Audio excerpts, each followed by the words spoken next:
So kings I like a raise. Uh, And it's even going to be tough to win a big pot post flop with. that's the other thing. So ace ten off has a lot of really static equity. Like you're trying to flop a pair and usually get two streets of value. If it was in later position, you could maybe get three streets of value. But when you three bet, you're just like overly inflating the size of the pot, and I mean, it's like, are you really going to try and go for three streets? What if you flop a 10 or if you flop an Yeah, ace? yeah, exactly. If he comes along, calls a three bet, and he's getting to the river with you, and it's like, you want to hope you have trips or a straight or two Right. pair or something. So a lot of times it's better to just fold, and it seems a little bit nitty, but it's okay. Like you just avoid a ton of really awkward situations that probably aren't that profitable. Um, Deuces, I like the call. Kings, what you raised and the button flatted. Uh, yeah, yeah. So what's the difference between a button flatting range and a big blind flatting range? A button flatting range is a lot tighter than a big blind flatting range. Right. So what is the heaviest concentration in the buttons flatting range? Suited Broadway. No, it's actually the highest concentration is actually the pocket pairs, because the suited Oh broadways are yeah, it's suited Broadway and pocket pairs.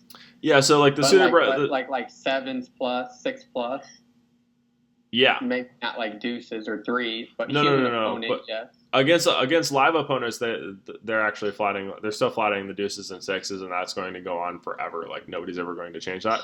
But and it's great because every time they do that, they're just lighting money on fire against you. But um, yeah, actually the highest concentration of hands in Snowy's range right now is the pocket pairs, which is like sevens through tens.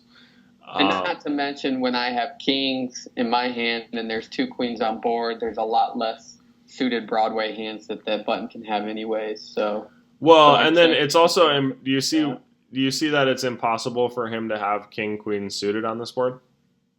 Yeah, Take a second and think about it. yeah, because I have all the suits are covered. Yeah, but very few people see that. Like they never notice that. So You ever um, been at a table where the player's like, "Gosh, I thought he can have king queen suited," and you're like, "No, not possible, dude." right. So But the there. guy, So what are you worried about here? There are two combos of queen jack suited that you are.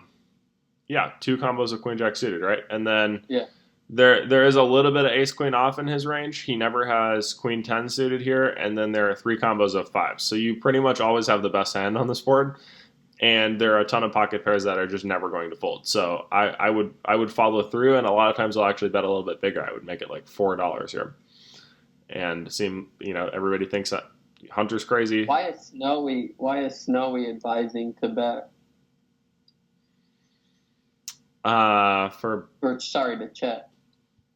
I think for balance. So I now don't they're the really turn I don't turn really make. like that though. I want to like what's my hand? What is the highest EV play? And the highest EV play is like clearly betting. Now here Yeah, you have to check that turn always. yeah. Um, Oh, bingo. So is this now a overbet situation or not? um,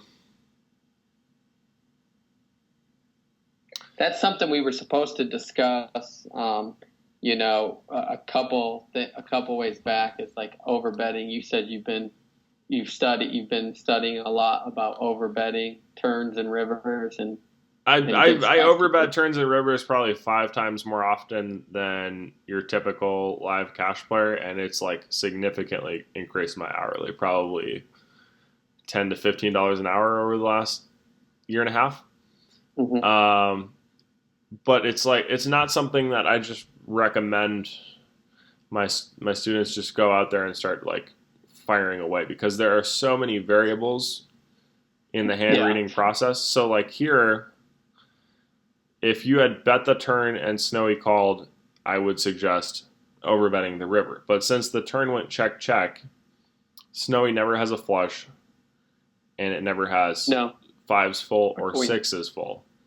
And because you have the that exact combo of kings, the king of diamonds and the king of spades, you know that Snowy never has king queen on this board. or ace So king. or ace king, yeah. So it's like Snowy's very capped right here, and as a result, like the highest EV bet would probably be half pot, which is kind of sad, Yeah, but you just have to you know, and you got called by eights, so like he had what he was most likely to have. yeah, so that was actually a really good hand. I need to take that and post that online for sure because that was like a very complex situation that most people would just go, I have kings, I bet. Um, Jack deuce suited is a call against a later position open, so like hijack still qualifies. And then Check here for sure. This is like a check call, but you're not fist pumping to do it. No. Ooh, pop size bet. He can have a lot of draws. Yeah, you're gonna have to check fold to turn a lot, but it's important to call at least one time. And then this is probably just a check fold situation. So there's ace-7 suited in the small blind. So I'm in standard, should I be raising any ace if it folds to me in the small blind against if I'm against like a as a GTO play? So this is a situation where if you had the pro membership from Snowy, you could go in there and it would tell you like the exact frequency that you should be limp calling, limp three betting, and raising with ace-7 suited. Because I'm almost 100% sure Snowy would use a mixed strategy here because like the EV of calling, the EV of raising are almost identical. But against humans, you should just always take the suited aces and raise. I guess that would be. Yeah.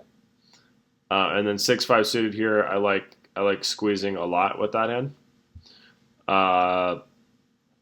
Because like the hand that just fold. The hand that the cutoff is most likely to defend with is like 9s, 8s, 7s, and those are the boards that you're most likely to make a straight on, and he's most likely to make a set on. So when stacks are super deep, that's actually a really precarious situation for him to be in. And so 6-5 suited is an awesome hand to squeeze with there. Way better than flatting. Don't fall into the habit of flatting the button there. And then when somebody just throws in the cold 4-bet over the top of that, you just have to fold, and it's okay. That's not going to happen very often because there are only 4 combos of those suited hands, so it's rare. It seems like you're getting owned, but you don't have that much air in your range at the end of the day.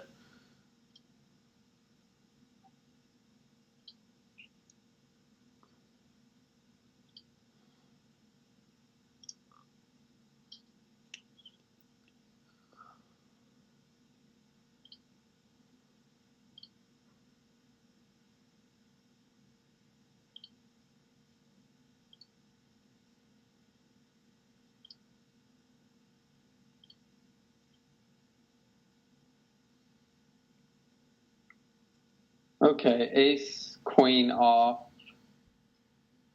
hijack opens, I'm in the cutoff. So, remember one spot it advised me to flat. And this time it's telling me to 3-bet. It's going to tell you to flat the button a lot because you're trying to flat with more of those pairs and suited connectors, and you need that for coverage, but from the cutoff, you're not flatting as wide with those hands, and as a result, you don't need as much protection from ace queen, so it's okay to 3-bet. And the other thing is that like against all of your human opponents, they're calling the 3-bet too often, and it's okay to go up with ace queen.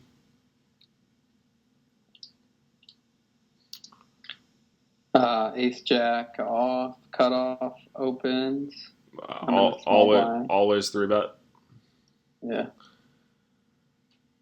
And then you have a double gutter. You should always follow through and fold out the small pocket pairs, and then any of the residual equity that he has with the suited connectors that didn't connect with the board and the suited aces as well. So you're just folding those out. And then with the ace queen over on the left hand side, I would fold. And then keep in mind, like against your human opponents, none of them are four betting at a high enough frequency. They're all way below an optimal four betting frequency. So you could very comfortably fold ace queen against them. Yeah. And then, yeah, ace jack off isn't great against an earlier position open. So it's kind of the same situation as the ace 10 hand earlier. Yeah. Where it's like really static equity. It's hard for you to make the nuts on a lot of boards.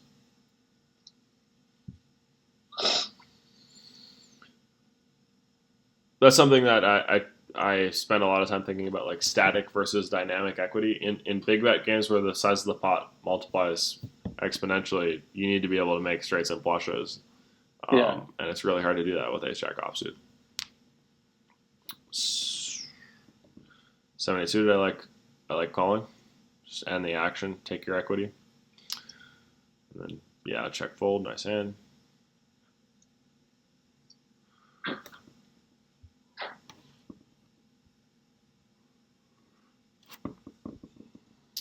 Let's see here. So this is a situation where I'm in the small blind and king jack suited, under the gun opens, king jack suited. Yeah, this is a spot where I probably wouldn't 3-bet. So king queen suited and king jack suited, just it seems like Snowie really likes 3-betting with those. It's because it can just barrel off on so many boards with those hands, so that's good. But against an earlier position open, like I'm not really looking to attack that range, so I would either call or fold most of the time. I would recommend calling here. Well, what about you saying that calling from the small blind, raises from the small blind, is not profitable at all? The only time that I change that up is in these awkward situations where an earlier position opener is raising. So that's like one of the rare times, like EP1, EP2, EP3. There's like a small range of hands where I would flat with out of the small blind, but other than that, I pretty much never flat out of the small blind. Okay. And then here, Snowie's going to tell you to check call. Oh wow, what happened? I have a backdoor flush draw with 2 overcards. Yeah, I felt like it would just always tell you to check call there. I really don't know what happened. I guess folding's okay, but Now it's telling me to bet. yeah, keep in mind, like you're going to get called by like 8-7 suited here a decent amount of the time, but if you bet half the pot, he's folding more than a third of the time for sure. Because it's just really hard for you to have bluffs in your range. Because like this isn't a normal late position situation where you don't have like 9-7 suited or 7-5 suited there. It's hard for you to be bluffing from Snowie's perspective. So ace is here.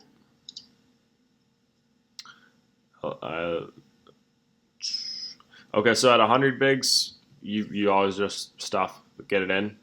If it was 200 or 250 bigs, like in a live cash game, you flat the 4-bet there. Does that make sense? Why flat? Because why not build the pot? Because at like a 200 big blind or 250 big blind stack depth, nobody's going to give you action with less than kings. So unless you're in my game and you have my image. Yeah, I guess so. I mean, but yeah, that makes sense if it's good players.